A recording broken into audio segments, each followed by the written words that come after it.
నిన్న సుప్రీంకోర్టులో పాలమూరు రంగారెడ్డి ఎత్తిపోతల పథకం మీద ఎవరో కేసు వేస్తే ఆ కేసు కొట్టేసింది సుప్రీంకోర్టు. ఇది ఏం తప్పు జరగలేదు, అంత చక్కగానే జరిగిందని. అదే సమయంలో సుప్రీంకోర్టు ఒక మాట అన్నది, కాళేశ్వరం అనేది ఒక ఇంజనీరింగ్ అద్భుతం అనే మాట కూడా సుప్రీంకోర్టు స్వయంగా చెప్పింది. ఎందుకు చెప్తున్నా అంటే ఎవడు ఏమన్నా ఎవడు కారు కూతలు కూసినా మనం యాది పెట్టుకోవాల్సింది ఒకటే.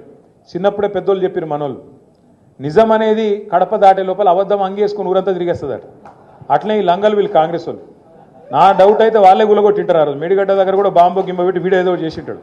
ఇక అంత లుచ్చగాళ్ళు చేసి మళ్ళీ వాళ్ళే బదనాం చేసి పర్రెపడితే ఇగో కాంగ్రెస్ వాడేమో దున్నపోతు ఈనింది అన్నాడు, బీజేపీ వాడేమో దుడ్డని కట్టేని ఎక్కడుందిరా దుడ్డే అని వాడు తిరుగుతాడు. ఎన్డీఎస్ఏ రిపోర్ట్ అట. ఇద్దరు ఒకటే దొంగలు, ఇద్దరు దొంగలే. కాంగ్రెస్ వాడు బీజేపీ వాడు. ఇద్దరిని నమ్మద్దు, మనం అప్రమత్తంగా ఉండాలి. తప్పకుండా ఇద్దరిని కూడా ఎండగట్టి మళ్ళీ తెలంగాణకు గుండె ధైర్యమైన గులాబీ జెండాను మనమే మళ్ళొక్కసారి ఎగిరేయాలని చెప్పి మీ అందరిని కోరుతూ, జై తెలంగాణ, కేసీఆర్ గారి నాయకత్వం.